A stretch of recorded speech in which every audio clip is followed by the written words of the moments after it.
Bien, este es el tercer lanzamiento de esta encuesta sobre conflicto, desigualdad y territorio. Eh, Como ustedes saben, la agenda que tenemos planificada para hoy día es hablar un poquito sobre el diseño conceptual, el cuestionario, los datos de la encuesta, la importancia de la georreferenciación. Ahí Lucho Valenzuela nos dará algunas pistas respecto a la relevancia de este componente en esta encuesta. Y también vamos a presentar resultados respecto a menciones espontáneas de los principales conflictos a nivel país, percepción de conflictos específicos entre algunos grupos, algunas métricas asociadas a la aversión al conflicto y por último alguna información respecto a la justificación del uso de la violencia y el castigo. La encuesta COES es la primera encuesta que busca mapear los conflictos y la cohesión social en Chile. Busca también comprender de distintas disciplinas de las ciencias sociales las creencias, actitudes y percepciones de los chilenos hacia las distintas dimensiones de la convivencia y el conflicto. También se basa en indicadores comparables que permitan situar a Chile en una comparación internacional.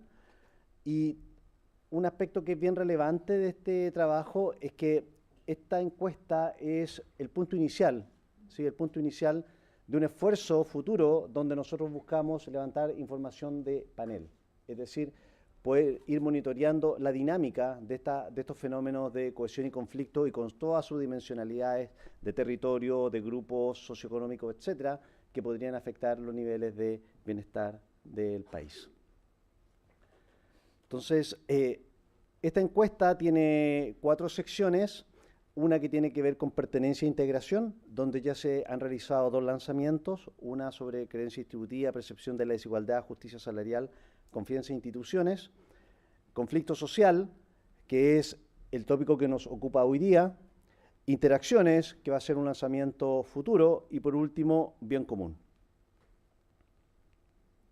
La muestra, esta fue diseñada entre marzo y agosto para población de hombres y mujeres entre 15 y 75 años, residentes habituales, al menos 6 meses, en 22 ciudades y 72 comunas de las 15 regiones del país. El marco muestral son manzanas del precenso elaborado por el Centro de Inteligencia Territorial de la Universidad Adolfo Ibáñez. La muestra representativa del 78% de la población urbana y el 68% de la población total del país. Mayores detalles ustedes pueden encontrar en el tercer informe final de terreno y supervisión de SUC en diciembre del 2014. Entonces, esto fue un proceso de licitación pública en junio del 2014. La adjudicación fue realizada en agosto del 2014 a DESUC, la Dirección de Estudios Sociales de la Universidad Católica, y la aplicación fue entre el 4 de septiembre al 30 de noviembre del 2014, con un total de 2.025 observaciones. ¿Sí? Entonces, algunos datos relevantes de esta encuesta. Esta encuesta es la primera encuesta nacional georreferenciada a una escala tan mínima como lo es la manzana censal en la cual habitan las personas. Y dentro de la encuesta COE se ha contado con información ambiental, de indicadores urbanos, accesibilidad dentro de las ciudades, características sociodemográficas, segregación y otras. Entonces, para comenzar esta presentación, más allá de los aspectos técnicos de la encuesta, lo que ustedes tienen acá es un mapa mundial sobre un índice de paz global, ¿sí? Y lo que este mapa muestra es que a nivel internacional y después de Canadá, Chile es considerado como un país pacífico. Es decir, el resto del mundo nos mira como una sociedad pacífica.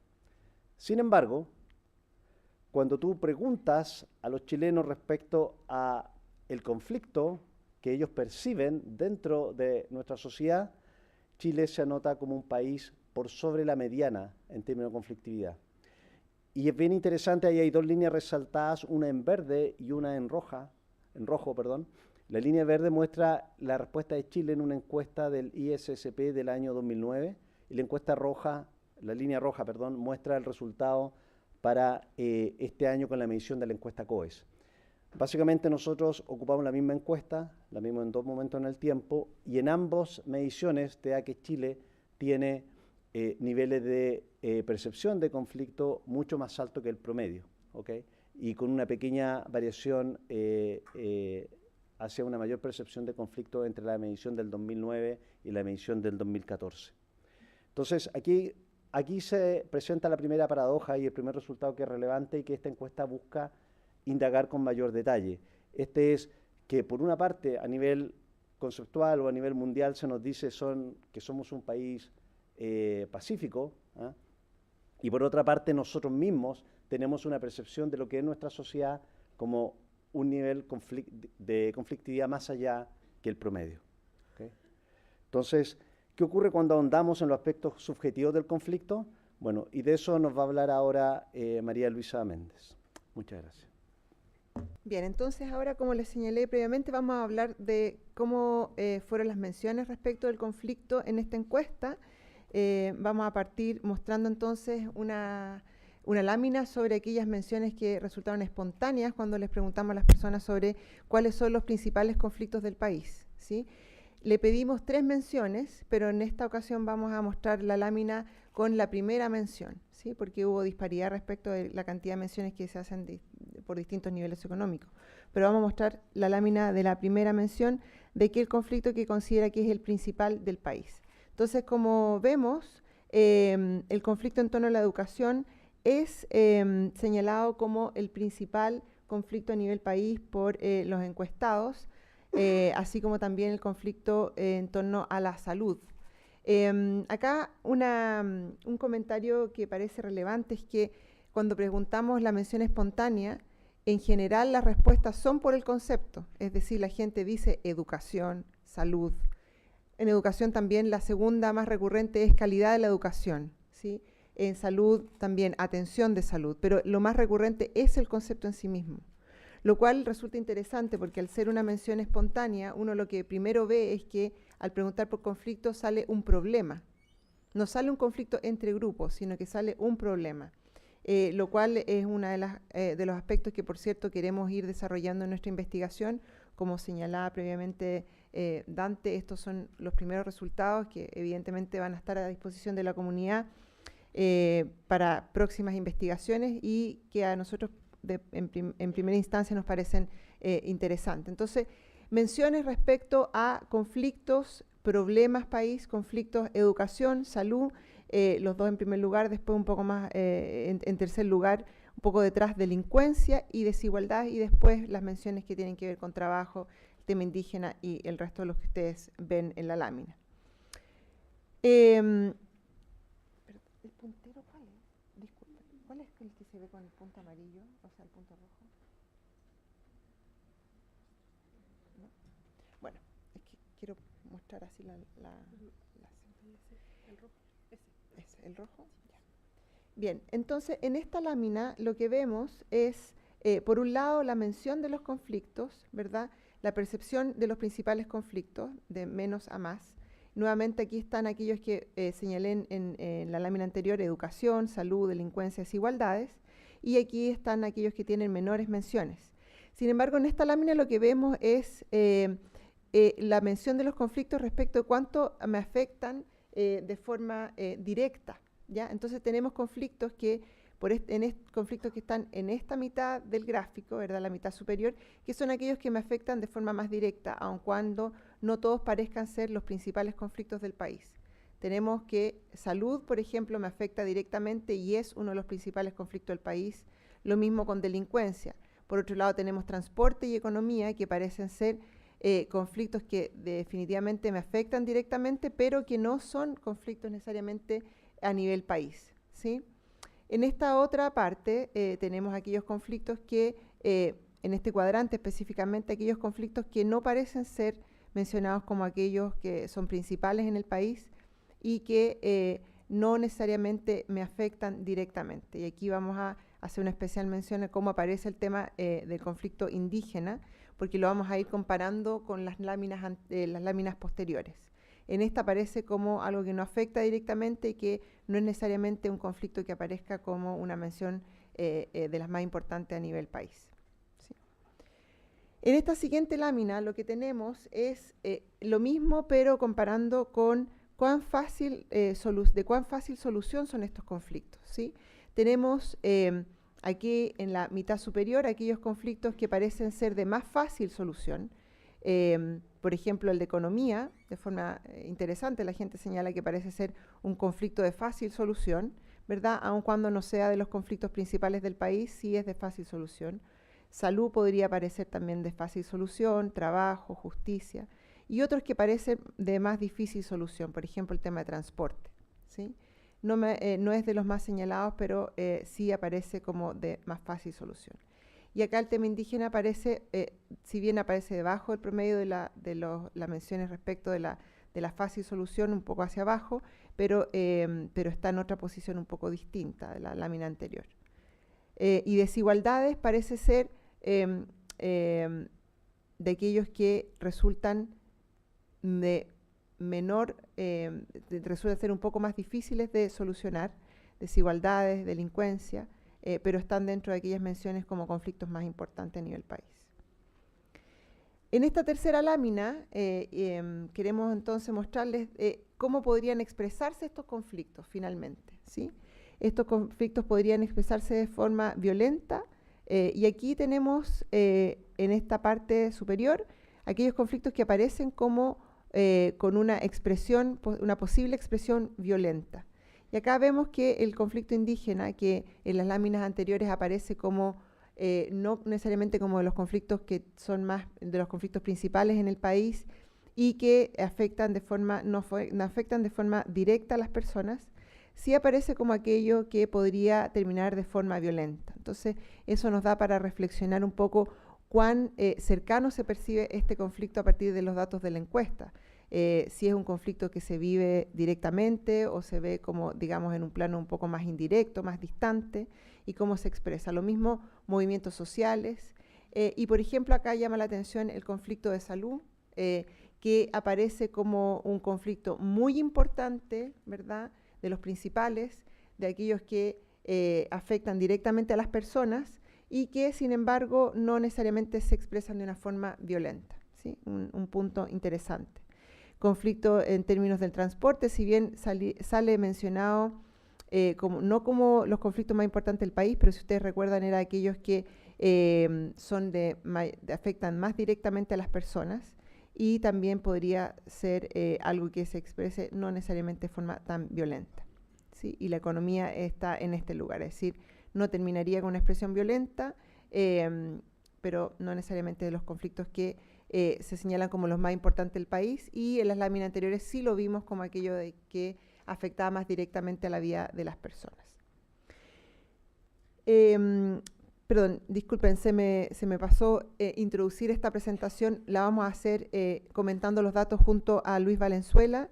Luis va a mostrar datos que están georreferenciados a partir de la encuesta y nos vamos a detener en algunas láminas que nos parecieron particularmente interesantes cuando veamos el detalle de aquellos conflictos que son mencionados como aquellos principales a partir de la respuesta de nuestros encuestados. Vamos a partir entonces por el conflicto de educación, que era aquel que se parecía en la primera mención. Conflicto de educación, como uno podría esperar, parece ser más importante para estos grupos etarios, los grupos etarios más jóvenes que están en la muestra, ¿verdad? De 18 a 29 años y de 35 a 45, y va disminuyendo a medida que avanzamos en los grupos etarios, ¿sí? Después tenemos acá, vamos a hacer dos datos que son interesantes, me adelanto un poco, por nivel educativo y por grupo socioeconómico. El tema de educación parece ser más importante para aquellos grupos que tienen más nivel educativo, mayor nivel educativo y mayor nivel socioeconómico. Y esto resulta interesante. Aquí tenemos varias hipótesis que hemos estado planteando en la discusión. Por un lado, uno podría pensar que estos grupos tienen mayor acceso a la información y que la percepción del conflicto que tienen a nivel global, a nivel general, también les da una mirada de problema país que puede ser un poco distinta a la experiencia directa que tengan otros grupos socioeconómicos o otros grupos con más bajo nivel educativo. Vemos que también, vamos a ver cuando veamos el problema de desigualdad, que también para los grupos socioeconómicos y de alta educación también parece ser más relevante respecto a los otros grupos. Por lo tanto, acá también tenemos cierta hipótesis respecto de en qué sentido el problema de educación es un problema también para aquellos grupos que gozan de mayores oportunidades en la estructura social. Cuando lo vemos respecto a las orientaciones políticas, quisimos mostrar esta lámina porque vemos que es bastante transversal el tema de educación respecto a la orientación política. Vamos a ver que en otros temas no se da esta misma situación, que hay diferencias de acuerdo particularmente la posición de izquierda y la posición de derecha, pero en el tema de educación parece ser algo relativamente compartido. Como señalaba previamente, a medida que avanzan o se incrementa el nivel socioeconómico, la mención de educación parece ser más fuerte, es decir, más fuerte en aquellos grupos de nivel socioeconómico más alto. Y esto, por supuesto, que da para hacer investigaciones que puedan mirar en más detalle cuál es el significado finalmente que le dan los grupos socioeconómicos respecto al significado más cualitativo que le dan a este conflicto los grupos socioeconómicos de nivel más bajo y nivel educativo más bajo también. Le dejo la palabra a Luis entonces para esta lámina. En esta ocasión hemos querido mostrar solamente algunas representaciones de correlación espacial. Son bastante iniciales, bastante también de la primera información, de las primeras correlaciones que han salido. Lo que ven en pantalla en la proyección es un mapa de Santiago, Santiago metropolitano, en el cual en el fondo están marcados en colores más rojos los mayores ingresos, en colores amarillos los menores ingresos, y ambos puntos, amarillos y negros, son puntos donde se realizaron las encuestas en el área metropolitana de Santiago. La secuencia de 4 mapas que viene tiene la misma simbología y la misma set de colores para que lo mantengan en mente. Y en este caso, con respecto a las menciones que muestran el tema educación como uno de los puntos de mayor conflicto, por ejemplo, logramos encontrar que existe prácticamente la mitad de las menciones que relacionan la educación como conflicto en clústeres o en bolsones agrupados en las zonas que ven ahí con las sombras, ¿no es cierto? Y corresponden a ciertos lugares de bastante identidad dentro de Santiago, yendo desde la zona norte Quilicura, Maipú, San Bernardo y Puente Alto. Vamos a continuar con el tema de salud. El tema de salud, bueno, acá este dato parece interesante en términos del grupo socioeconómico. Hay una mención relativamente transversal desde los 35 en adelante. Acá uno hubiera esperado quizás que esta mención fuese más fuerte en los grupos de mayor edad, pero vemos que la diferencia se produce fundamentalmente con los grupos más jóvenes. Respecto a las orientaciones políticas, también nos interesó mostrar este dato, donde aparentemente para las personas que declaran tener una posición más bien de derecha, el tema de salud aparece con más fuerza respecto a aquellas que señalan tener una posición política de izquierda. Hay una gradiente que va de izquierda, centro a la derecha. Si miramos ahora los datos referenciados. Bien, es nuevamente una gráfica de Santiago, en el cual hay primero una correlación bastante clara, donde veíamos de esta mención de conflicto prácticamente un 78% se muestra, apareció en la muestra en sectores de ingreso medio y sectores de hogares pobres, mientras que sobre un 22% estaba localizada la muestra que menciona este conflicto como relevante en sectores de mayor ingreso. De nuevo, son correlaciones espaciales iniciales que hemos comenzado a hacer y ciertamente hay que comenzar a explicarlas, cuáles son las fuentes de estos resultados, cuáles son factores explicativos de los resultados y también comenzar a correlacionarlos con otros set de bases de datos como densidades de población y así otras variables adicionales. Seguimos con el tema de delincuencia. Vuelvo a recordar que esta encuesta se tomó el año pasado, entre septiembre y noviembre de 2014. Acá la diferencia es un poco de acuerdo a lo que señala la literatura y otros estudios previos, que efectivamente el tema de delincuencia parece ser un tema relativamente más importante para los grupos de edad más avanzados, de 46 a 60 y 61 y más. Respecto a la educación, acá vemos que el grupo de más baja educación parece señalarlo con un poco más de fuerza respecto a los otros grupos, es más fuerte en aquellos que tienen hasta la educación básica y la media completa. Y aquí hay un tema que también nos va a interesar investigar respecto a nivel educativo y percepción de delincuencia, nivel socioeconómico y percepción del conflicto de la delincuencia. Ahora, respecto de las orientaciones políticas, vemos que la diferencia se marca con el centro, pero no hay una diferencia tan marcada entre aquellos que declaran tener una posición de izquierda respecto a aquellos que declaran tener una posición de derecha. ¿sí? Y este dato parece ser también interesante. Aquí ya en el cuarto, en el tercer mapa que estamos mostrando, ¿no es cierto?, ahora del conflicto de delincuencia, si recuerdan los mapas anteriores de Santiago que hemos visto factores distintos que aparecen correlacionados espacialmente. En el primero vimos clúster con respecto a ciudades satelitales de Santiago que ya están incorporadas en el área metropolitana. En el segundo vimos las correlaciones en relación a ingresos altos, ingresos medios, ingresos bajos. Y en este caso el de delincuencia lo podemos relacionar en una primera instancia a sectores norte y sur de Santiago, que no está específicamente graficado acá, sino que lo graficamos en el sector sur con respecto a 3 corredores de transportes bastante importantes, ¿no es cierto? El corredor, digamos, de Avenida Pajarito, el corredor de Gran Avenida y el corredor de Avenida Vicuña Maquena, y esos en relación, en relación a ese corredor, en el ámbito de esos corredores de transporte, logramos correlacionar prácticamente un 64% de las menciones altas con respecto a delincuencia, es decir, 2/3 de las menciones de delincuencia corresponden a hogares relacionados espacialmente a esos ámbitos de transporte en la ciudad. Y finalmente el tema de desigualdades, como el cuarto conflicto que parece ser mencionado como aquel más importante en el país. Acá este dato nos llamó mucho la atención. Aquí un paréntesis breve. A partir del primer análisis que estamos haciendo de estos datos, vemos que el tema de desigualdades está un poco más asociado a las desigualdades que tienen que ver con las oportunidades de la estructura social, es decir, desigualdades que tienen que ver con oportunidades, movilidad social, empleo. Por lo tanto, aquí hay todo un desafío por investigar respecto a esta diferencia entre hombres y mujeres, que parece ser interesante, es algo notorio, ¿no? A diferencia de los otros conflictos donde parecía ser mucho más transversal entre hombre y mujer, acá sí hay una diferencia. Entonces, esto nos hace preguntarnos al menos, para desarrollar investigación, cómo está concebido, entendido el problema de la desigualdad en Chile al día de hoy y qué otro tipo de desigualdades tienen o no visibilidad también.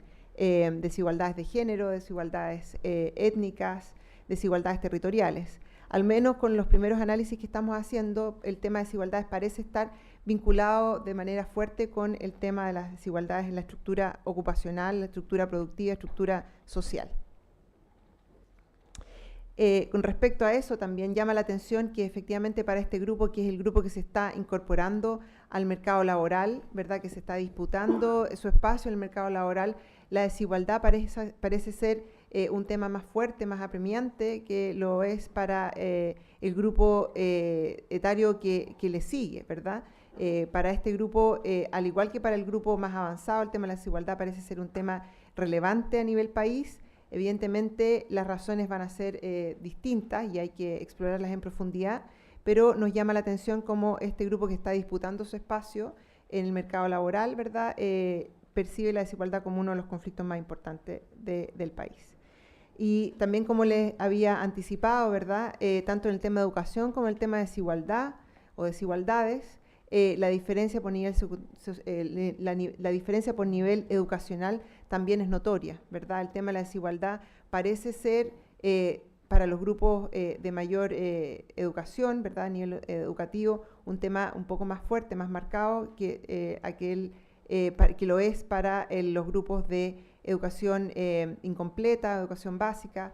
Por lo tanto, también nos llama la atención. Lo mismo ocurría con educación, si recordamos el primer tema mencionado. Y acá, a diferencia de otros temas, ¿verdad?, de los otros conflictos de los cuales habíamos hablado previamente, hay una marcada diferencia respecto a las orientaciones políticas. Aquellas personas que señalan posicionarse hacia la izquierda lo indican como uno de los problemas más importantes del país, con más fuerza respecto a aquellos que señalan tener una posición de derecha. En esta última lámina de este tipo de representación de Santiago, nuevamente lo que estamos corroborando es que a distintos tipos de conflictos, al parecer, hay distintas correlaciones espaciales y geográficas en el área de Santiago, lo menos. Y en este caso, en la mención que se hace de este conflicto, los ingresos medios son los que manifiestan, digamos, el 50% de la mención de desigualdades como un conflicto relevante. Y esos, lógicamente, se localizan en comunas centrales del área metropolitana o comunas correlacionadas a corredores de desarrollo que hemos tenido en la ciudad. Y luego, seguido de ello, ¿no es cierto?, los hogares de ingresos más pobres representan un 35% y un 15% la desigualdad como un conflicto relevante en los sectores de mayor ingreso, lo cual marca claramente menciones del conflicto de desigualdad en términos territoriales como en relación a su ingreso bastante diferentes. Bien, para cerrar esta parte de la presentación, ahora nos vamos a referir a los conflictos por los cuales nosotros preguntamos específicamente, ¿sí? Teníamos en toda esta primera parte las menciones espontáneas y ahora nosotros preguntamos por conflictos específicos a distintas escalas, a nivel barrio, país, región, etcétera, en la familia y entre grupos, ¿sí? Entonces, estas son las respuestas que las personas señalaron respecto a preguntas que nosotros hicimos de carácter más bien estandarizado, no son preguntas espontáneas ni abiertas. Cuando le preguntamos entonces por cuán fuerte considera que son los conflictos en distintas escalas, ¿verdad? Vemos que los barrios aparecen con la mayor cantidad de menciones. Se señala que estos conflictos se desarrollan con más fuerza, ¿verdad?, en los barrios, ¿sí? Luego sigue el país, las regiones, y luego detrás está familia y lugar de trabajo. Ahora, aquí vale la pena recordar que cuando vimos los datos que mostró Dante, el promedio en términos país, en el 2009 era en torno a un 55% de percepción del conflicto y en el 2014 está en un 58%. Y si vemos la comparación a nivel internacional, Chile está por sobre la media. Entonces, tenemos un país que tiene una alta percepción de conflicto. Esto no deja de llamar la atención. De todas formas, 45-43% es una percepción relativamente alta. Lo que ocurre acá es que efectivamente está un poco detrás del promedio, pero sigue siendo un número relativamente alto. Vemos que el espacio cercano de las familias se percibe como un lugar de relativo menor conflicto que otras escalas que son un poco más generales. Y en la escala de barrio es una escala muy interesante que la queremos explorar en mayor profundidad porque es una escala que mezcla lo micro y lo macro, ¿sí? La escala donde se desarrolla la vida cotidiana, la convivencia, pero también donde se disputan ciertos recursos que están distribuidos desigualmente, al menos en ciudades segregadas como la de Santiago. En este caso, la gráfica que se presenta a Santiago, una gráfica distinta, no es de ingresos, sino que es de segregación. Para los que están más atrás, tal vez voy a explicar muy rápidamente las categorías que están acá, que van desde no mencionado, muy fuerte, fuerte, no muy fuerte y no hay conflicto, y rojo es segregado, menos integrado, integrado, azul oscuro, azul más fuerte, ¿no? Y en este caso, tal como decía María Luisa, el 77% de los conflictos que se declaran conflictos en barrio, problemas en barrio, están manifestados como fuertes en sectores segregados de la ciudad de Santiago. Y ahora conflictos entre grupos. Solo para recordar, acá es muy interesante por la mención espontánea, el conflicto indígena, esa era la categoría que se utilizaba, era aquellos que no estaban necesariamente señalados como aquellos principales dentro al nivel país. Si ustedes recuerdan, estaba muy por debajo del conflicto en torno a la educación, la salud, la desigualdad del trabajo, y después venía el tema indígena. Era aquellos conflictos que tenían una solución más compleja, pero que aquellos que podían presentarse o manifestarse de forma más violenta, ¿sí? en las menciones espontáneas. Y acá, al preguntar a la gente respecto de estos conflictos entre grupos, aparece con la primera mención, aquellos conflictos que son más fuertes. Entonces, acá un tema que nos parece fundamental estudiar es cuál es la percepción del conflicto indígena, cuán cercano, cuán abstracto, cuán distante es cuando la gente lo señala de esta forma, ¿sí? Con esta fuerza. Y acá tenemos, bueno, un poco detrás los conflictos que son propiamente tradicionalmente entendidos como conflictos de clase, ¿verdad?, entre empresarios y trabajadores, entre ricos y pobres, entre ricos y clase media. Y ahora solamente vamos a mostrarles algunos datos georreferenciados como para mostrar estas diferencias. Gracias, María Luisa. Y en este caso la gráfica se refiere al conflicto entre pobres y ricos, nuevamente con la misma categorización espacial que habíamos visto desde lo más rojo intenso segregado a lo azul intenso integrado. Y nuevamente las encuestas que fueron hechas en lugares de alta segregación de la ciudad de Santiago marcan el conflicto entre pobres y ricos como un conflicto fuerte. Y a su vez también es interesante que zonas altamente integradas, como es el azul intenso que les decía, lo marcan como un conflicto que no es muy fuerte, que es la columna que está más acá abajo, ¿no es cierto?, llegando aquí a un 50%. Con eso cerramos en la parte de las georreferenciaciones que estamos mostrando como una pequeña primeras correlaciones espaciales de preguntas directas y espacialización también bastante directa dentro de esta encuesta, pero creemos que abre muchas expectativas a futuras investigaciones y futuras colaboraciones a partir de esta fuente primaria de información. Hemos hablado de los distintos conflictos que aparecen como relevantes en la encuesta. Un tema que nos resulta interesante es indagar acerca de la disposición que los chilenos tienen hacia el conflicto. Frecuentemente se entiende el conflicto como algo inherentemente negativo, pero también es posible entenderlo como un posible motor de cambio social. Hicimos esta pregunta, que es una pregunta que también se hizo años anteriores en el Informe de Desarrollo Humano y que sirve como punto de comparación, que es cuando se producen conflictos, ¿qué debería hacerse? Observamos que un poco más de la mitad de los encuestados opina que es importante tratar de evitarlos, 54%, mientras que un 46% indica que es mejor dejar que se muestren. Si bien vemos acá unas respuestas más bien divididas entre aquellos que presentan una aversión al conflicto y los que parecieran no presentar aversión al conflicto, llama la atención que este 46% en el año 2001, según el Informe de Desarrollo Humano, correspondía al 28% de las respuestas. Es decir, de todas formas existe en los últimos 15 años una baja importante de las personas que consideran que hay que tener aversión al conflicto y parece haber una mayor tolerancia al conflicto. Si vemos diferencias por posición política, observamos una importante diferencia entre aquellos que se identifican con la derecha. 61% opina que es mejor tratar de evitar los conflictos, comparado con un 47% de las personas que se identifican con la izquierda, ¿ya? Estos datos en realidad son bien consistentes con literatura que ha mostrado que personas que se identifican con la derecha tienen una mayor tendencia a presentar intolerancia hacia el conflicto, intolerancia hacia la ambigüedad. Vemos también diferencias por decil de ingreso, y lo que nosotros esperábamos encontrar acá era una mayor aversión al conflicto entre personas que son de los deciles de ingresos más bajos, ya en términos de, si uno considera un tema de acceso a recursos, tanto económicos, para combatir un conflicto, o educacionales, redes, etcétera, que en el fondo estas serían las personas más vulnerables al conflicto. Y si bien vemos una pequeña diferencia, pareciera ser que al menos con respecto a esta pregunta, el tema del conflicto, de la aversión al conflicto, es más bien transversal. Tenemos otros ítems que miden ya más directamente si el conflicto es percibido como algo negativo o algo positivo. Se le preguntó a las personas con qué frecuencia consideraban que cuando existen conflictos alguien saldrá perjudicado, cuando que el conflicto es algo negativo y que le da miedo entrar en una confrontación.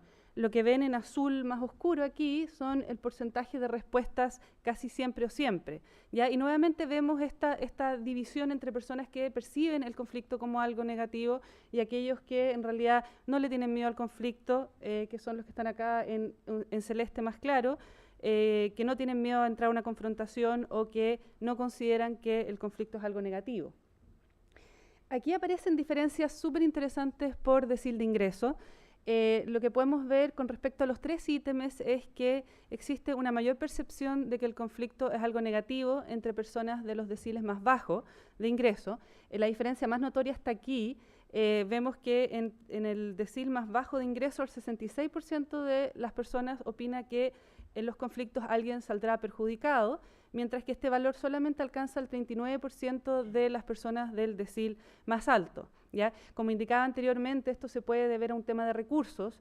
Otra hipótesis que barajamos es la opción de que las personas cuando hablan de conflicto en realidad se refieren a conflictos distintos, ¿ya? Que tal vez en estratos más bajos lo que es conflicto tal vez es un conflicto más violento, es una cosa más digamos, más presente en la vida cotidiana. Tal vez cuando las personas de clase alta piensan en conflictos están pensando en algo distinto, y ese es un tema que queda pendiente para analizar. A continuación voy a pasar a reportar los resultados de la última sección de la cual vamos a hablar hoy día, y que son bastante interesantes, que se refieren a la justificación de la violencia, es decir, cuándo creen los chilenos que es aceptable o se justifica usar violencia, en qué circunstancias, y también el tema del castigo a personas que han cometido delitos. Hacemos una distinción aquí que es relevante desde la literatura y que va a mostrar una imagen bastante distinta en los datos, que es entre violencia para el cambio social y violencia para el control social. ¿Ya? Entendemos violencia para el control social como una violencia que busca más que nada mantener el orden y la estabilidad. Es una violencia que en general busca mantener la distribución en el poder, que es llevada a cabo en general, no siempre por aquellos grupos en el poder o por el Estado, y que muchas veces lo que hace es castigar a aquellos que se desvían de la norma. Por otro lado, tenemos violencia que es violencia que busca lograr cambios sociales, es decir, que busca cambiar las estructuras de poder, que muchas veces es violencia que es llevada a cabo por grupos minoritarios o por grupos que no tienen en el fondo acceso al poder. Y lo que vamos a ver con respecto a estos dos temas es que se dan relaciones bien distintas más que nada con el tema de la posición política de las personas, lo que nos da una primera indicación de que la violencia, no es que las personas justifiquen la violencia en sí misma, sino en términos del objetivo que la violencia busca promover, lo que hace bastante sentido, pero está aquí, digamos, corroborado con datos. Los siguientes ítems evalúan la justificación de la violencia para el cambio social. Se le preguntó a las personas en qué medida ellas consideraban que las siguientes situaciones de violencia se justificaban siempre, en ocasiones, o no se justificaban. Por ejemplo, usar la violencia cuando personas se oponen a una dictadura, cuando pobres piden mejores condiciones, cuando indígenas reclaman tierras, entre otros. A mi parecer, aquí lo primero que vemos es que existe una alta tolerancia a la violencia, es decir, si consideramos que lo que está aquí a la derecha son las personas que efectivamente dicen que la violencia no se justifica. Estas personas de aquí dicen que en algunas circunstancias o siempre se justifica la violencia. ¿Ya? Entonces estamos hablando de más de un 55% de las personas que dice que en situaciones o siempre se justifica la violencia en el caso de las dictaduras, que se justifica la violencia para que pobres pidan mejores condiciones, etcétera. ¿Ya? O sea, la primera mirada que nosotros queremos dar a esto es que en realidad la justificación de la violencia en este caso es bastante alta para ser violencia que es llevada a cabo por privados, y no que vamos a ver que es aún más alta en el caso del Estado. Aparecen resultados bien interesantes cuando hacemos la división por posición política, que es algo que uno podría esperar, pero son más marcados de lo que uno podría esperar, diría yo, que en el fondo siempre son las personas que se identifican con la izquierda las que presentan una mayor tolerancia a la violencia para el cambio social, ¿ya? Por ejemplo, en el caso de oponerse a una dictadura, vemos que aquí entre las personas que se identifican con la izquierda tenemos un 68% de justificación, mientras entre las personas que se identifican con la derecha tenemos solamente un 39% de aprobación. ¿Ya? Esto básicamente vuelve a lo que les había dicho anteriormente, que es que la aceptación de la violencia no es libre de contenido, ya depende de cuál es el fin que la violencia busca promover, y en este caso evidentemente la violencia para el cambio social es una violencia que es más acorde con las ideologías, los valores que expresan personas que se identifican con la izquierda a las ideologías de personas que se identifican con la derecha. Tenemos luego este gráfico que refleja los resultados de una pregunta que dice en qué medida se justifica que el Estado use la fuerza en las siguientes situaciones. Y aquí el apoyo es aún mayor, ¿ya? Vemos acá que más del 80% de las personas opina que el Estado debiera usar la violencia, se justifica que use la violencia en caso de saqueos. Lo mismo en el caso de bloqueos a caminos o barricadas. ¿Ya? Acá es importante destacar que el Estado tiene las atribuciones legales para usar la fuerza, pero esta fuerza debiera ser usada de manera proporcional, lo mínimo necesario, ¿no es cierto? Pero viendo estos datos, observamos que hay un apoyo a la fuerza del Estado que va un poco más allá de situaciones donde se percibe como un peligro directo a la vida de las personas, por ejemplo. A mí, personalmente, lo que más me llamó la atención fue un apoyo de más del 60% de personas que dicen que se justifica que el Estado use la fuerza cuando se toman colegios, ¿ya? Donde evidentemente no hay necesariamente un riesgo a la vida de las personas, sino más bien es un riesgo a la propiedad. ¿ya? Entonces, a nivel global, yo diría que acá se observa un fuerte apoyo, una confianza casi ciega muchas veces a la violencia por parte del Estado. Si hacemos el desglose ahora por posición política, vemos el espejo de la situación que vimos anteriormente, ¿ya? Es decir, aquí hay un apoyo que es un poco mayor entre personas de derecha. Por ejemplo, vemos el caso de las manifestaciones públicas no autorizadas, donde aquí un 81% de las personas de derecha justifica la violencia, mientras solamente un 68% de las personas de izquierda.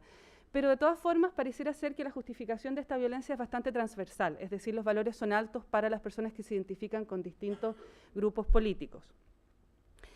Pasamos luego ahora a un tema específico de la violencia, que es la violencia en el castigo a delincuentes, ya que es otra forma por la cual el Estado puede ejercer violencia. Preguntamos a las personas qué tan de acuerdo o en desacuerdo se encuentran con la afirmación la pena de muerte es un castigo justificado en algunos casos. Es importante destacar acá que la pena de muerte no ha sido usada en Chile por más de 30 años y que está legalmente abolida. Y sin embargo, más del 50% de las personas están de acuerdo o muy de acuerdo con esta afirmación, ¿ya? Esto es bien consistente con otros datos que muestran que la sociedad chilena es altamente punitiva, ya también con otras cosas que han estado ocurriendo, si pensamos en los cacerolazos o en otros tipos de demandas por mano dura hacia los delincuentes. La verdad es que si bien es un número alto, lamentablemente no llama la atención. Esa es una opinión más personal mía. Si hacemos el desglose por posición política, aparecen diferencias bastante marcadas. De todas formas, el apoyo a la pena de muerte creo que es algo bastante extendido, pero vemos que entre personas de derecha es un 62% las personas que opinan que están de acuerdo o en desacuerdo, mientras que este valor baja a un 44% entre personas de izquierda. Otra forma de aplicar castigo o de violencia para el control social es la violencia que nosotros llamamos privada, es decir, violencia que no es aplicada por el Estado, pero que de todas formas busca lograr el control social. Ya piensen en todos los casos que han ocurrido últimamente de los linchamientos o de la violencia usada como forma de tratar con el tema de la delincuencia por parte de privados. Preguntamos a las personas cómo calificaría las siguientes situaciones, qué tan grave las considera. Que las personas golpeen a un delincuente que cometió un delito o que un dueño de casa dispare en su hogar a alguien que entró al hogar con el intento de robar. Y si bien estos valores son más bajos que la justificación de la violencia por parte del Estado, eso es algo esperable porque obviamente este tipo de violencia está en un área donde ya el tema de la legalidad es un poco más borrosa, de todas formas un 30% de las personas, un 30% de las personas opina que estas situaciones son poco o nada graves, ¿ya? Lo que a mi juicio también da una indicación de una bastante alta tolerancia a la violencia por privados para el control social.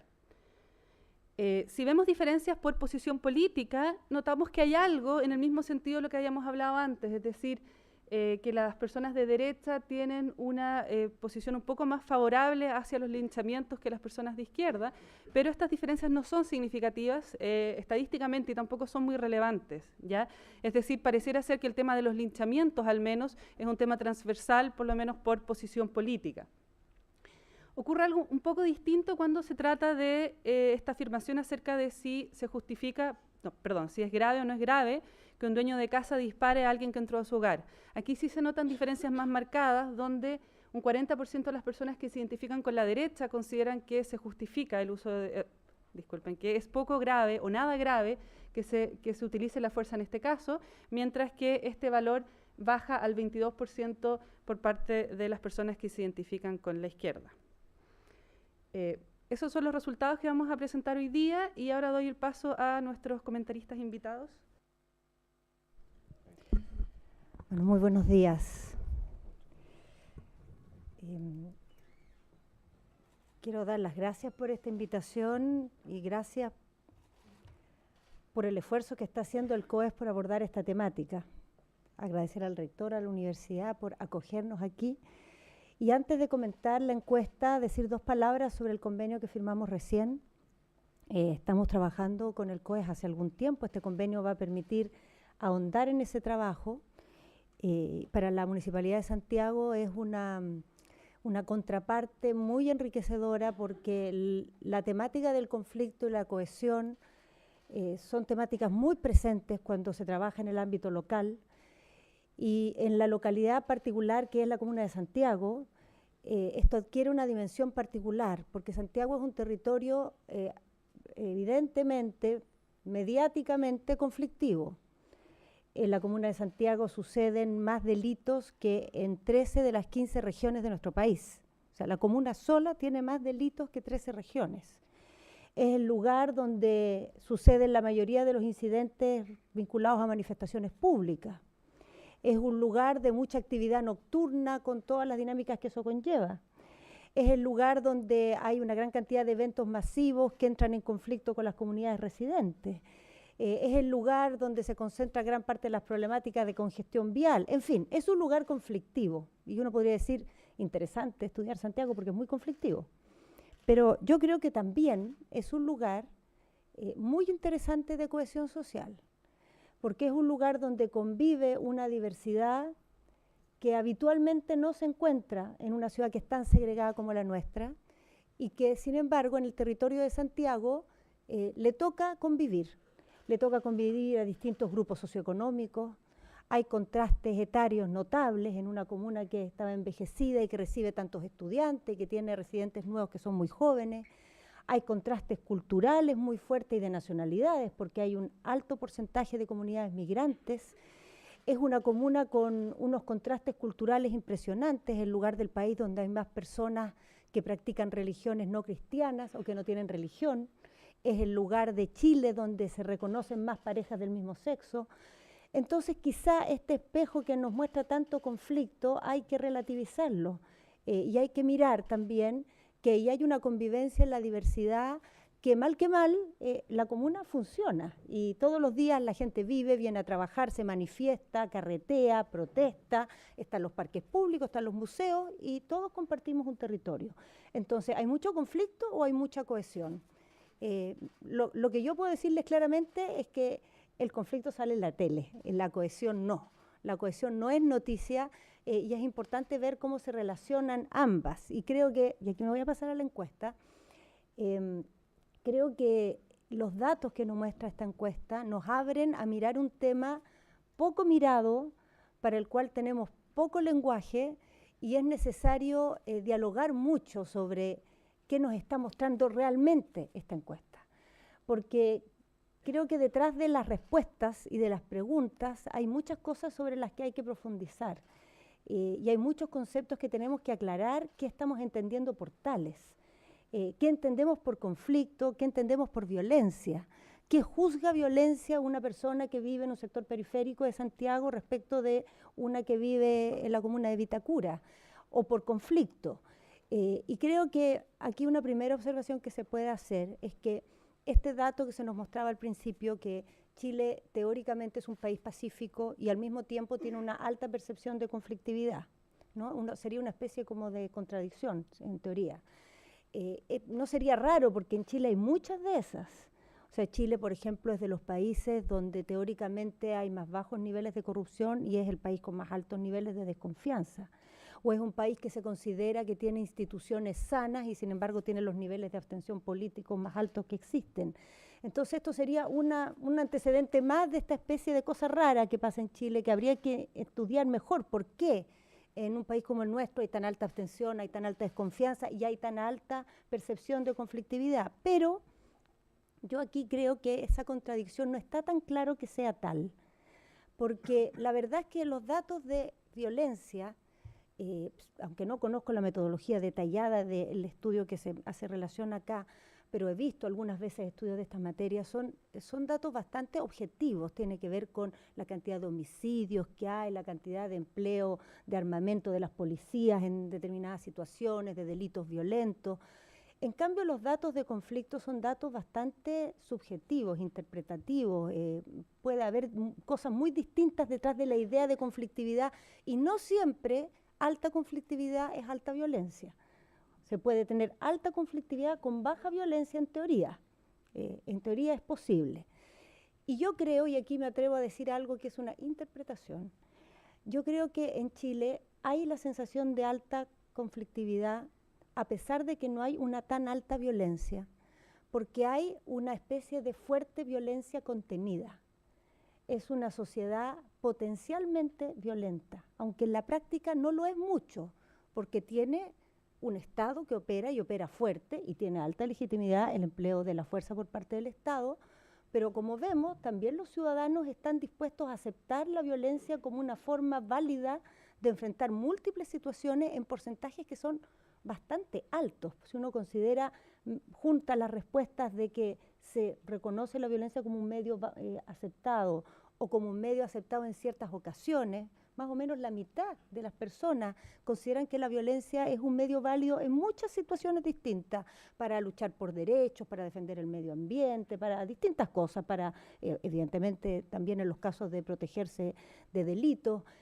Creo que esto es algo a profundizar, no quiero decir o a irme con interpretaciones demasiado subjetivas, pero creo que aquí hay una cosa a mirar, no solo en el presente, sino en la historia de Chile, porque hay una cierta ambivalencia de un país que se ve muy ordenado y que en determinadas situaciones, ante determinados contextos, deja salir una violencia que es muy sorprendente y que nos sorprende a nosotros mismos cuando la vemos salir. Tuve hace poco, este verano, la oportunidad de leer un libro que les recomiendo a todos ustedes leer, que se llama Un veterano de 3 guerras, algo parecido, Un veterano de 3 guerras. Es una edición del Instituto Histórico Militar. Yo miro a Carlos porque supongo que él siempre va a saber todo, entonces esto lo sabrá también. Bueno, ese libro muestra un Chile que es muy impactante, que incluso para los que hemos leído historia y sabemos más o menos qué pasó en esa época, leer esa crónica de cerca de qué pasó en Chile en esas 3 guerras, es la Guerra del Pacífico, es la Guerra de la Araucanía, así la llama el autor, aunque quizá podríamos hoy día ponerle otro nombre, y es la guerra civil en la época de Balmaceda.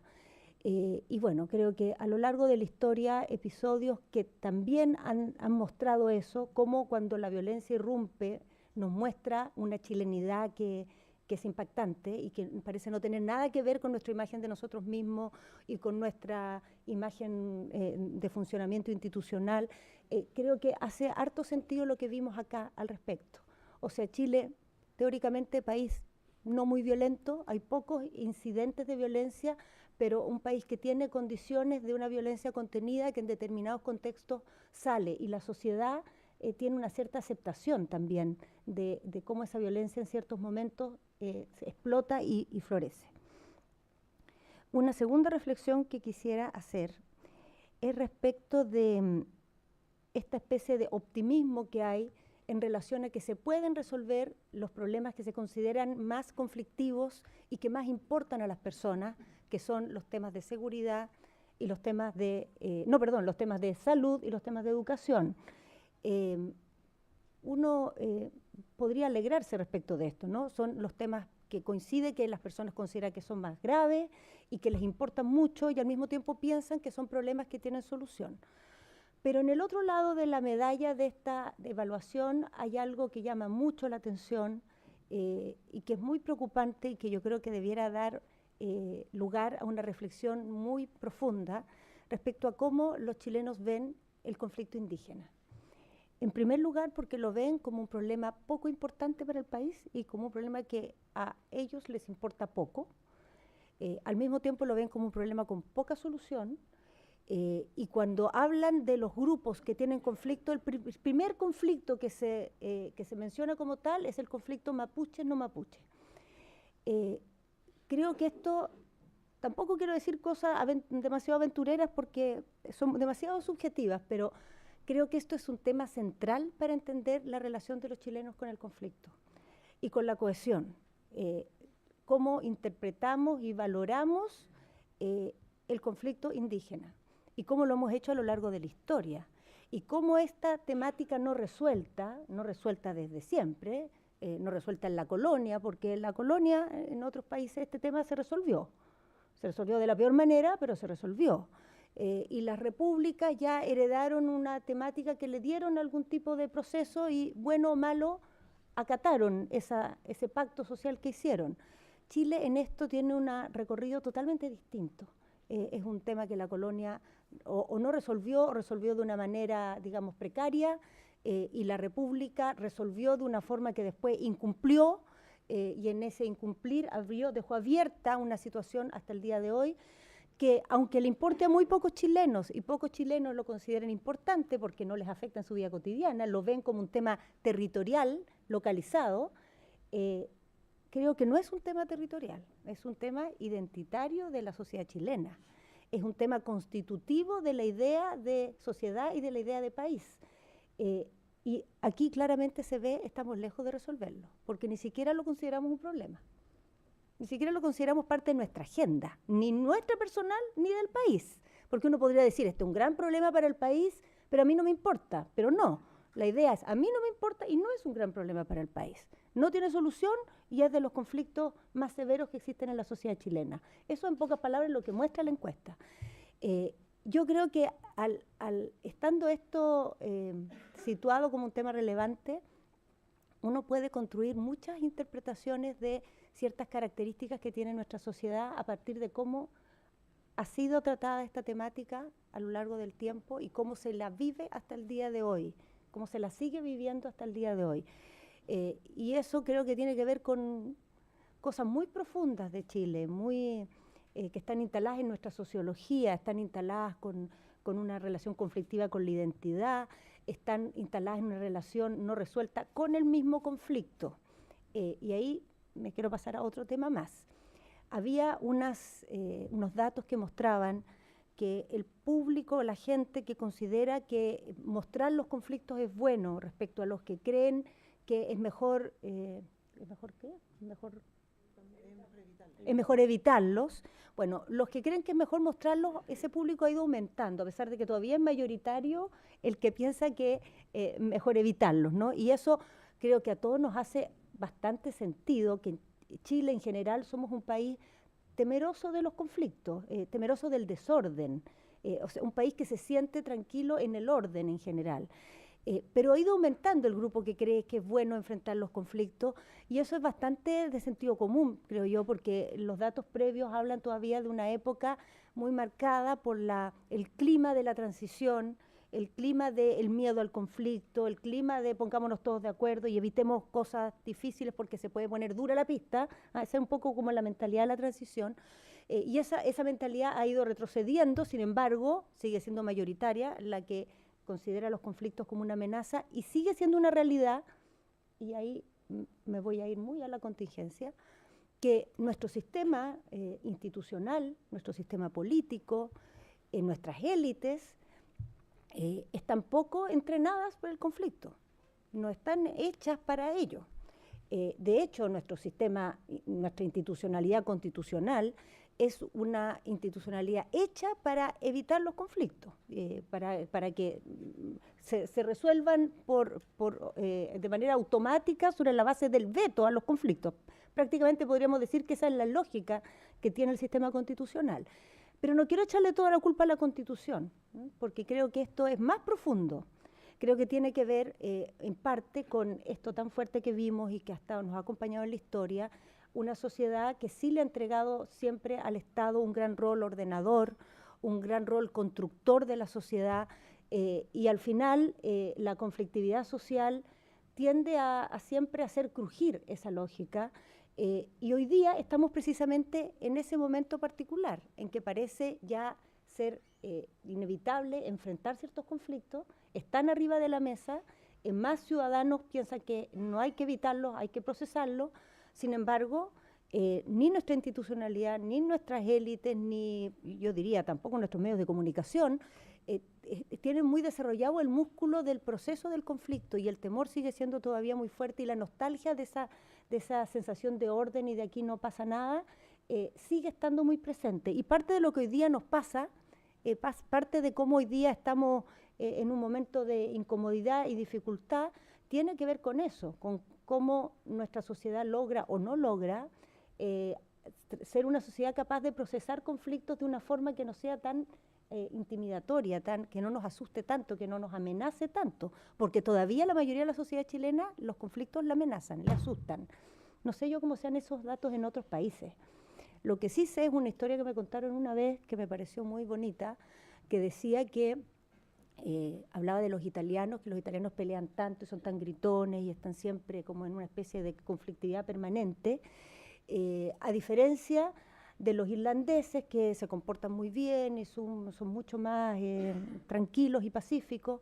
Sin embargo, cuando se arma una pelea en Italia, se tira la choreado, no sé qué, harta historia, y después cada uno para su casa. En cambio, en Irlanda, cuando se arma una pelea, se terminan matando.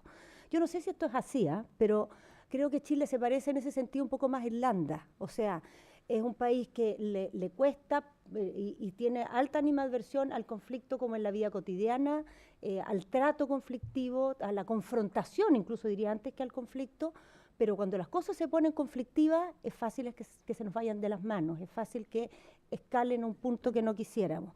Y ahí quisiera terminar con dos palabras sobre esta descripción territorial de dónde la gente percibe que los conflictos son más irrelevantes, ¿no? Y los barrios donde los percibe más relevantes, y después, bueno, parece que se perciben como altos en todas partes, pero los barrios donde se perciben más altos.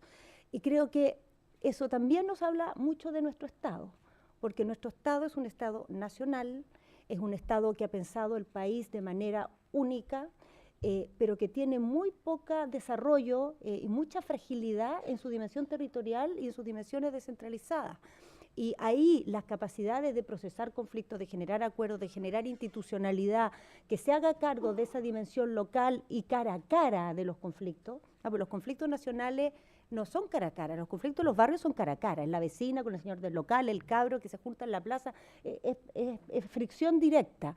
Para eso nuestro Estado, nuestra institucionalidad, nuestro sistema tiene poco desarrollo, tiene falencias, tiene mucha limitación, así como por el contrario, por el otro lado, siempre ha tenido grandes fortalezas. Independiente de los juicios que tengamos, nos guste o no nos guste, queramos que quiera cambiar, siempre ha funcionado. Aquí siempre ha tenido un subdesarrollo muy importante y creo que eso, y bueno, estoy mirando esto desde el mundo local, así que es bastante autorreferente, pero lo veo todos los días, cómo hay un espacio enorme para procesar, generar cohesión, procesar conflictos, procesar de manera pacífica discusiones que tiene nuestra sociedad en el ámbito local, pero eso requiere también mucha modificación, requiere un cambio bien sustantivo de cómo entendemos el acto de gobierno, que en nuestro país es un acto tan centralista, tan único, y en una sociedad compleja, diversa, y que tiene muchos conflictos sin resolver, se requiere que eso sea un sistema más complejo de decisiones, de actores, de autoridad y de sociedad nacional y local. Muchas gracias.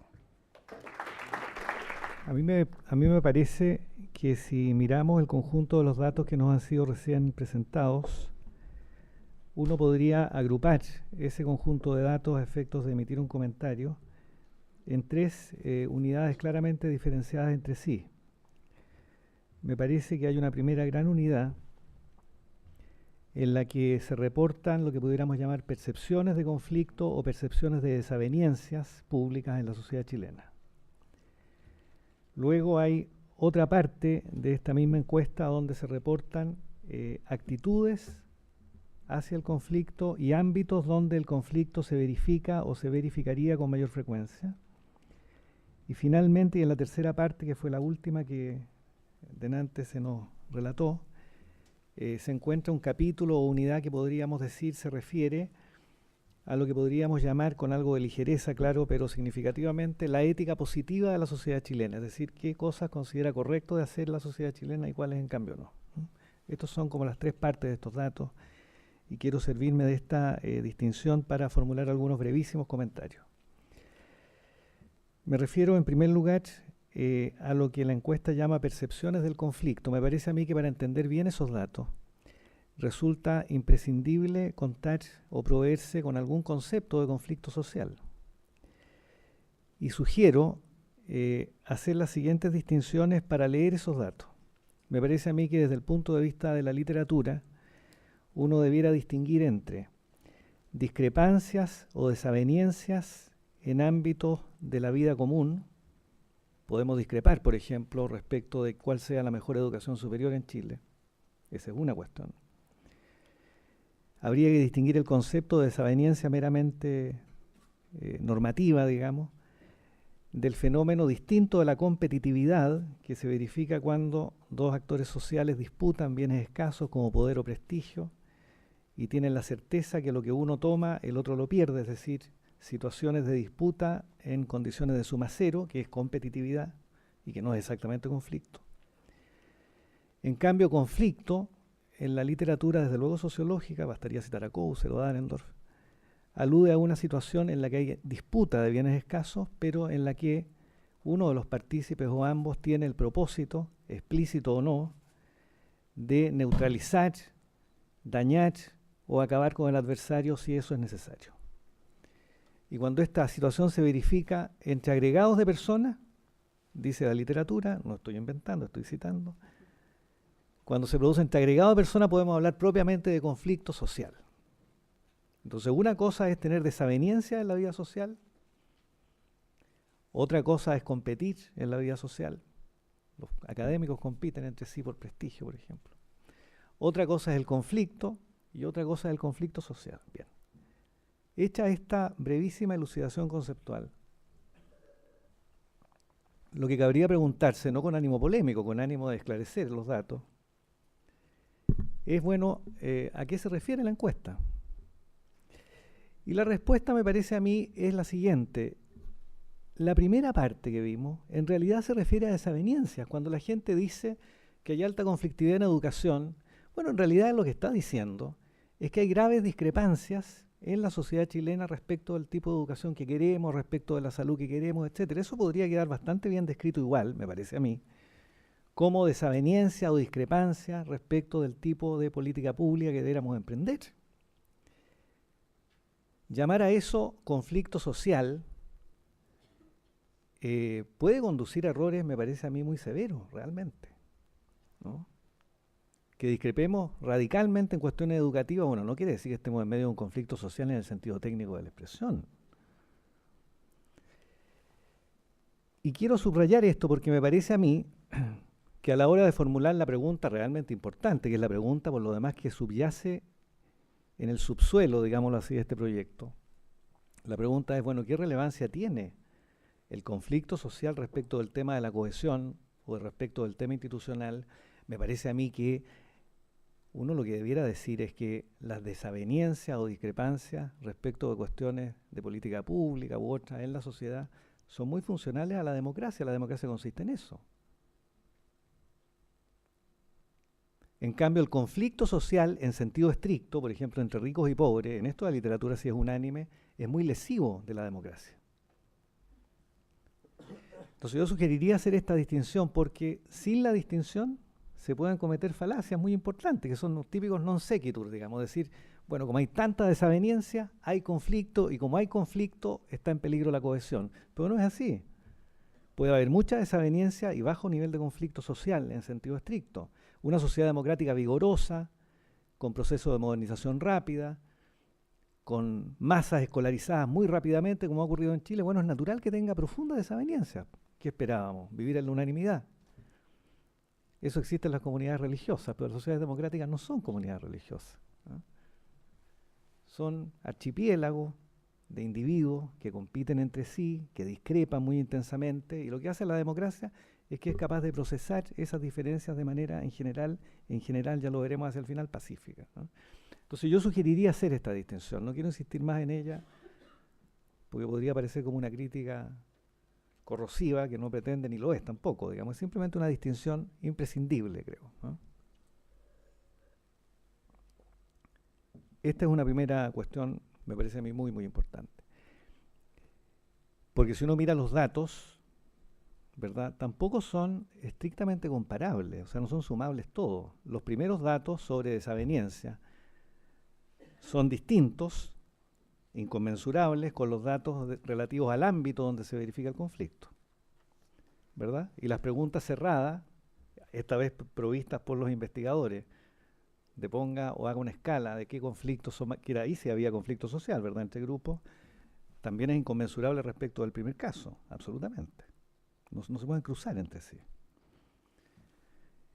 Y no digo que sea el propósito, nada más lejos de mí suponer eso, el propósito de los investigadores al presentarlos todos dar la apariencia de gran conflictividad. No, por supuesto que no, digamos, pero habría que distinguirlo. La otra cuestión importante, me pareció a mí interesante de estos resultados, es lo que respecta al tema de lo que podríamos llamar ética positiva, es decir, las actitudes que la gente estima mayoritariamente desde el punto de vista de sus convicciones, correcta o no, en cuestiones como el uso de la violencia. Desde luego, esto también requiere alguna dilucidación conceptual, pero a la hora del debate, no a la hora de las preguntas, por supuesto. Déjenme decirle que para un jurista, no para un sociólogo, para una persona, un jurista, el Estado no resulta opuesto a la violencia, es decir, la contraposición que muestra la encuesta a la hora de las preguntas entre Estado y violencia, o que el Estado actúe violentamente, no tiene demasiado sentido, porque para un jurista, no digo para un sociólogo ni para quienes hicieron las preguntas, bueno, el Estado es, bastaría citar a Weber, una agencia cuya característica específica es hacer suyo y monopolizar el uso de la violencia. Luego, donde hay Estado hay violencia, contenida o en acto, pero hay violencia. Obrar estatalmente quiere decir amenazar con el uso actual o eventual de la violencia física sobre las personas. Digo esto porque,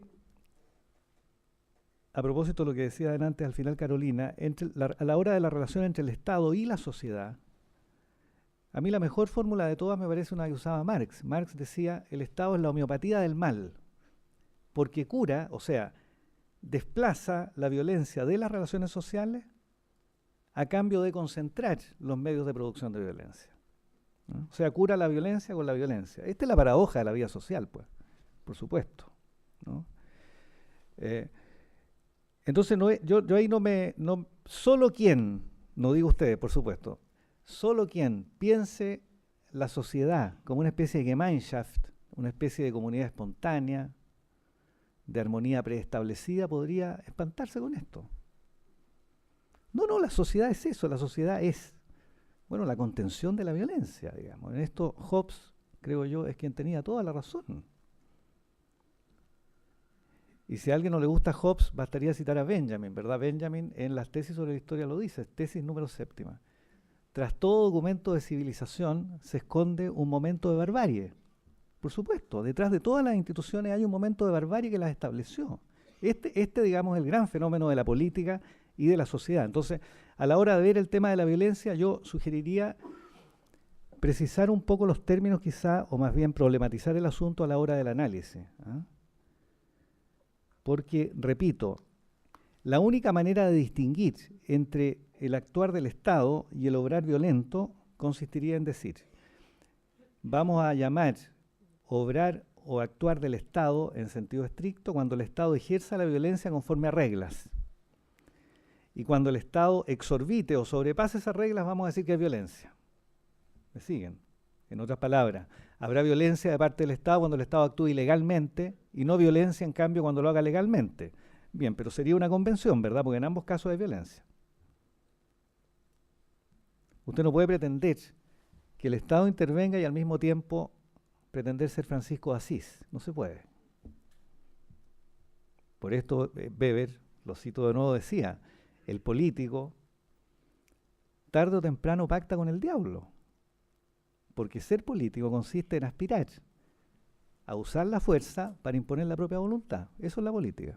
Entonces, esto de nuevo es la paradoja de la política democrática. Esta es la amenaza de toda democracia, la amenaza de cualquier vida civil, digamos, ¿no? Hago una última consideración general, que es la siguiente.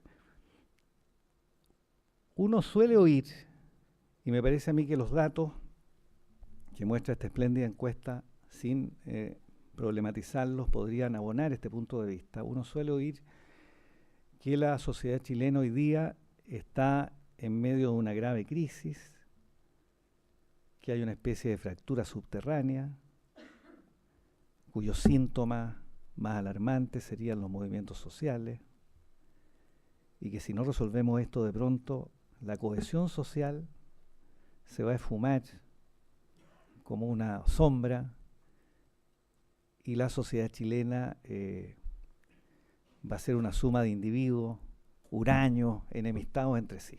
Todos sabemos que esto es un relato que circula, efectivamente, ¿no? A mí, debo decirles, ni los datos de la encuesta, ni ese relato, digamos, los datos de la encuesta, creo yo, no abonan ese relato, porque ese relato me parece absolutamente carente de cualquier sentido sociológico político, ¿no? Yo creo que ese relato confunde la dialéctica inevitable de progreso y desilusión que tienen las sociedades que se modernizan muy rápidamente como la chilena, con la idea de que la sociedad se fractura, digamos, ¿no? Mire, el gran problema de la sociología, lo saben todos los sociólogos, ¿verdad? Para la sociología, la sociedad, de que hablan los textos de sociología, es el Estado nacional, todos lo sabemos. La sociología es la gran autorreflexión de la modernidad respecto de sí misma, o sea, la gran reflexión sobre el Estado nacional, ¿no? Entonces, cada vez que la sociología habla de cohesión, está pensando en formas narrativas, en comunidades imaginadas, etc., ¿no? Nada de eso, creo yo, está en cuestión en Chile. Lo que tenemos más bien es una especie de comunidad muy abstracta, en torno a reglas relativamente comunes, una sociedad muy competitiva, como es natural, con una modernización rápida, con expectativas crecientes y al mismo tiempo con altos niveles de frustración, como suele ocurrir con las expectativas crecientes y la incorporación de grupos históricamente excluidos de pronto a los bienes de la modernización, etc. Eso es lo que tenemos. Pero esta es una dialéctica de progreso y desilusión que ha vivido, o que han vivido todas las sociedades que se han modernizado.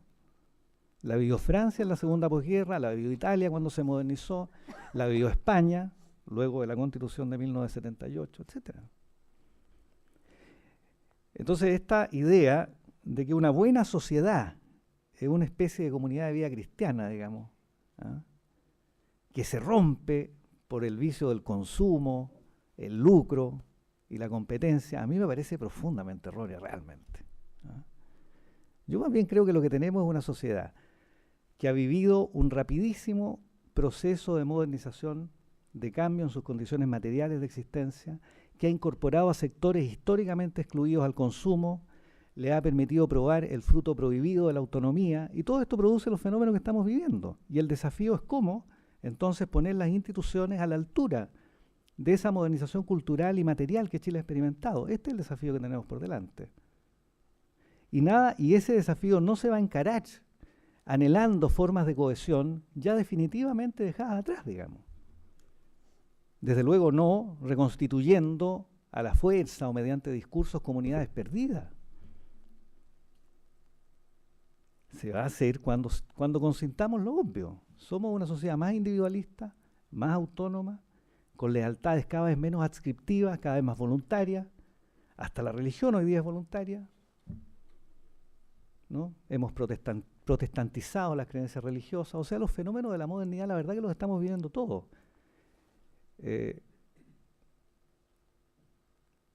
Hay que entristecerse por eso, alarmarse, ponerse en guardia contra el desastre final. No, yo no lo creo. Porque es una dialéctica, ya les digo, de progreso y desilusión. Eso es la modernidad. Una condena al progreso para solo encontrar un poco más adelante la desilusión hasta que la rueda empieza a girar de nuevo. Bueno, muchas gracias. Vamos a dejar ahora entonces un espacio para preguntas, intervenciones del público. Vamos a tomar una ronda y vamos a avanzar durante los minutos que nos quedan. ¿Será que esa misma concepción de comunidad de vida cristiana, esa concepción como de Estado unitario basado en la lógica del Estado clerical, de la religión de Estado, es lo que está ocasionando la crisis de estos momentos, de que ahora de que hay gente que se siente menos segura porque ya no está la lógica imperante de la religión de Estado excluyente de otras ideologías? Con respecto a la encuesta, aquella lámina que mostraba esos opuestos en el conflicto, por ejemplo, entre ricos y pobres, entre empresarios y trabajadores, el primer punto decía entre mapuche y no mapuche. Con respecto a ese punto, yo quería comentar que, por lo que he leído, el conflicto de los mapuches no es con los no mapuches básicamente, sino que con el Estado, quien es el responsable de haber ocupado el territorio, y actualmente con los empresarios forestales. Entonces creo que ese opuesto que hicieron ahí, que se construyó ahí, es un poquito riesgoso, porque da a entender que el conflicto de los mapuches es con los no mapuches en general, creo que hay que tener algo como humildemente un llamado al cuidado en la difusión de ese resultado. La relación que se encontró entre niveles de segregación y niveles de conflictividad social, si eso lo observaron también para otras ciudades de Chile, y si la percepción de los temas de mayor conflictividad eran más o menos homogéneos a lo largo del territorio, o habían lugares donde se expresaban con mayor nivel. Lo que ocurre es que en el debate contemporáneo sobre temas de cohesión social, la pregunta que está detrás es la siguiente. ¿Hay algo que los procesos de modernización, particularmente los procesos orientados al mercado, hagan algún fenómeno que valga la pena subrayar respecto de los vínculos sociales? Esta es la pregunta, ¿verdad? Porque el mercado efectivamente no es capaz de producir vínculos sociales, ¿no? El mercado, como dice Habermas, es un mecanismo de intercambio con muy poco gasto comunicativo y en consecuencia no crea ni establece vínculos. Entonces es natural que cuando una sociedad experimenta procesos de modernización rápida en torno al mercado tienda a enfriar sus relaciones individuales y sus interacciones, y la pregunta que un sociólogo desde siempre preocupado por los vínculos se hace es, bueno, ¿qué pasa con los vínculos sociales en un momento de modernización como ese? Esta es la gran pregunta. Ustedes son personas sociológicamente cultas. Esta es la gran pregunta de la sociología, pues, ¿verdad? Fue la pregunta de Durkheim y es la pregunta que ha acompañado como una sombra a la sociología hasta hoy día, hasta Luhmann, nada menos, digamos. Una vez que se destruye la comunidad, es decir, esta conciencia moral compartida que es propia de una sociedad tradicional, que es lo que la sociología clásica llama Gemeinschaft. ¿Cómo se reconstituyen los vínculos con la aparición del capitalismo? Este es el problema de la sociología. ¿Cómo se reconstituyen? Y ahí la respuesta clásica ha sido siempre la que sigue. Se reconstituye, Durkheim decía, se reconstituyen mediante lo que él llamaba solidaridad orgánica, ¿verdad? Es decir, mediante el individualismo y la interdependencia en la división del trabajo y reconstituyendo, atención, decía Durkheim, reconstituyendo el sentido de patria a un nivel abstracto mediante la Constitución. Este fue el gran lema de la Tercera República Francesa, cuyo principal ideólogo fue Durkheim, ¿no? Y esto es lo que repito hoy día Habermas con la idea de patriotismo constitucional. Lo que está claro en todos estos autores es que usted no puede recuperar esa comunidad perdida y que añora. Y lo que yo temo es que muchos intelectuales gubernamentales, digamos, andan buscando una comunidad que se perdió, añoran una comunidad que no existe, pero que no va a existir en el futuro. El desafío de la sociedad contemporánea no es reconstituir comunidades que terminan además ahogando la libertad, la autonomía personal y las libertades. El desafío de la sociedad contemporánea es reconstituir el vínculo social a un nivel más abstracto. Eso es lo que han hecho todas las sociedades modernas. Eso es lo que yo digo cuando digo que un demócrata y un liberal tiene que ser alérgico a este anhelo de comunidad. Ese es mi tema. No hay que confundir comunidad con cohesión social. No. La sociología, de luego, no lo confunde. Cohesión social quiere decir vínculos. ¿Qué vínculos vamos a tener sobre la base que somos individuos con una autonomía insobornable? Este es el desafío de la sociedad moderna, digamos. ¿Mm? Y para eso, lo que siempre ha enseñado toda la sociología es, bueno, que la única manera es reconstituir a un nivel más abstracto una común orientación normativa. Porque la sociología, como ustedes saben, describe la estructura social como compuesta de dos elementos. En la base, una cierta estructura de dominación o de estratificación, y en la cúspide, una común orientación normativa, que es lo que los clásicos llamaban conciencia moral, ¿no? ¿Verdad? O sea, todas las sociedades requieren un cierto consenso normativo mínimo, pero claro, las sociedades plurales, como son las sociedades que se modernizan, no pueden erigir ese consenso normativo mínimo sobre valores materiales o sobre ideas muy precisas, tienen que reconstituirlo a un nivel muy abstracto. Eso es lo que hace tan relevante el debate constitucional en las sociedades que se modernizan. Esta es la única justificación de por qué tenemos que debatir la cuestión constitucional. Es una razón sociológica, no política. No es el Tribunal Constitucional, no los quórums supermayoritarios y esas cosas que existen en todo el mundo, no. Es este problema. Porque la Constitución, las reglas legales son la única forma de recuperar una cierta orientación normativa que nos permita reconstituir un cierto vínculo y mantener al mismo tiempo la modernidad. Salvo que usted quiera sacrificar la modernidad, por supuesto. Pero yo confío que aquí no haya nadie que quiera eso, ¿no? este comentario en el sentido de que el conflicto mapuche es con el Estado y con las empresas, efectivamente es así, pero yo creo que la sociedad chilena tiene un conflicto con el mundo indígena, y es un conflicto de la sociedad. Se expresa en el Estado, pero es un conflicto cultural de identidad que no está resuelto, en el cual el Estado puede jugar un gran rol, pero eso requiere que este pase a ser un tema de la sociedad, pase a ser un tema del debate, pase a ser un tema de preocupación, pase a ser un tema de conciencia de quiénes somos, de cómo estamos formados, de cómo se compone esta sociedad. Y yo creo que ese es un tema que trasciende al Estado y a las empresas, va más allá de las madereras en el sur, y creo que es la parte que le compete a la sociedad. Ahora, obviamente el Estado tiene su historia ahí, no requiero profundizar sobre eso, y las empresas ni hablar. Pero sí creo que la sociedad tiene que ponerse este tema, y no se va a resolver si la sociedad no se lo pone. Y quisiera decir sobre lo que ha dicho Carlos recién, que hay una parte de la modernización y hay una parte de lo que está en juego en este momento en que estamos en Chile, que agregaría a lo que él ha dicho que efectivamente es parte de los procesos que las sociedades viven en transiciones como las que ha pasado Chile en las últimas décadas. Una es que yo creo que Chile tiene una característica que lo hace particularmente sensible a aquellos momentos de crisis o de cuestionamiento de su institucionalidad política.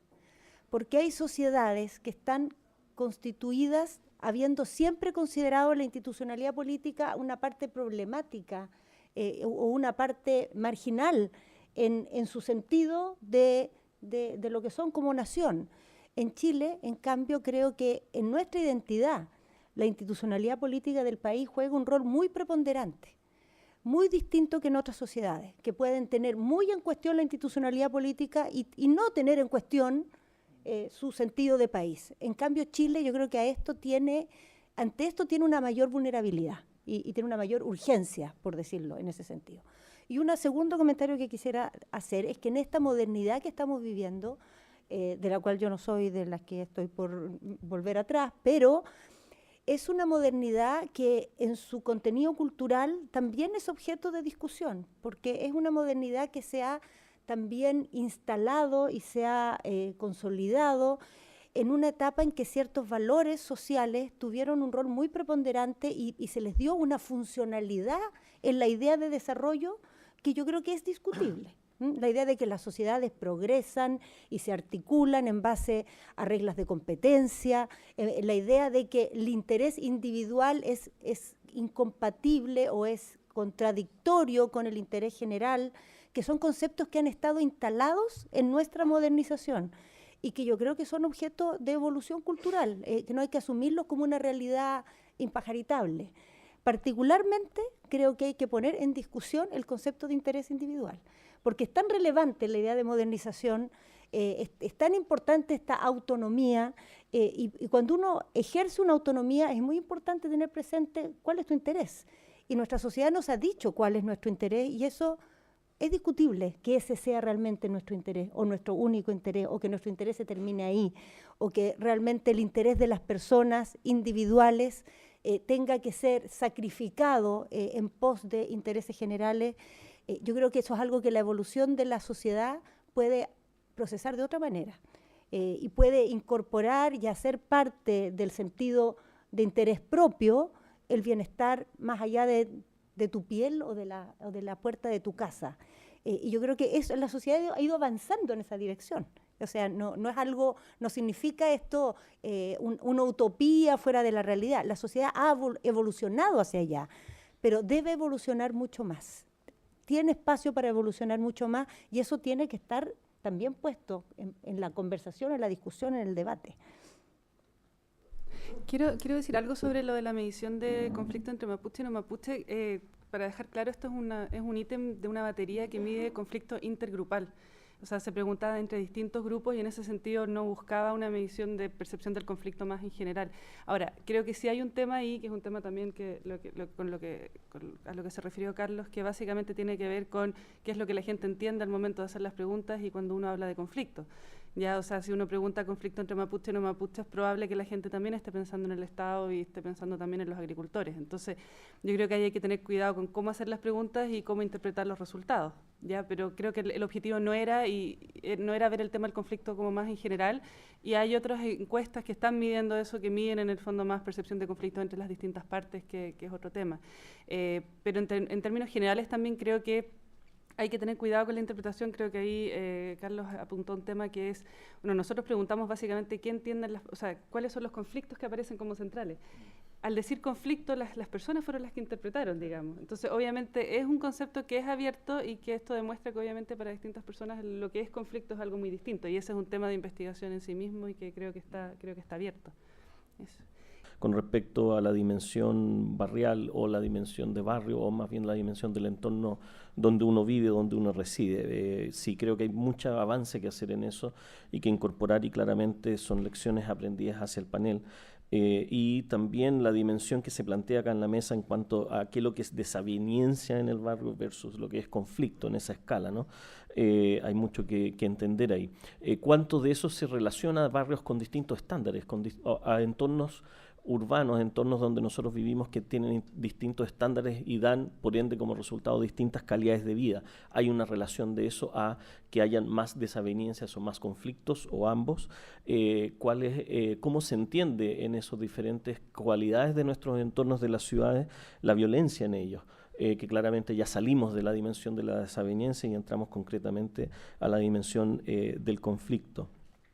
¿Cuánto es entonces la tolerancia a que cambie sensaciones de violencia de acuerdo a distintos entornos y distintos ingresos, distintos niveles culturales y educacionales en el territorio y en las ciudades? Yo creo que todo eso puede comenzar a constituir cuáles son las relaciones entre territorio y conflicto al nivel de los entornos donde nosotros vivimos, y hay muchísimo ahí por avanzar.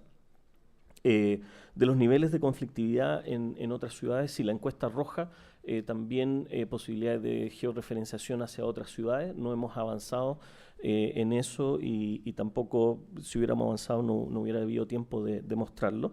Pero claramente los N de la encuesta van relacionados a los centros urbanos más grandes, y a medida que uno se aleja de los centros urbanos más grandes, los N de la encuesta también disminuyen.